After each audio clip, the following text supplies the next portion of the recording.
පොළඟයි පිඹුරේ අඳුර ගන්න විදිය දන්නවද? මම ඕන තරම් දැකලා තියෙනවා අහිංසක පිඹුරු පැටවුන්ට කෙල්ල අරිලා තියෙනවා ගල් පාරවල්. පොළඟෙක් කියලා අම්මට සිරි පත පොළඟෙක් ආවා බං. මෙන්න බලමහා ෆොටෝ එක කියලා මගේ යාළුවෙකුත් දවසක් පෙන්නුවා. ඔළුව චප්පම කළා ආයුගේ.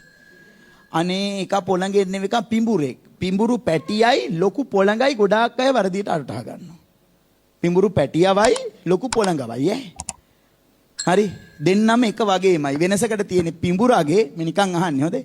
පිඹුරාගේ ඔන්න ඔහම දාර එකිනෙකට මැච් වෙන්න තියෙන. ඒ කියන්නේ මේ දාරෙට මේ දාරේ සෙට් කරත හැකි වගේ තියෙන්නේ.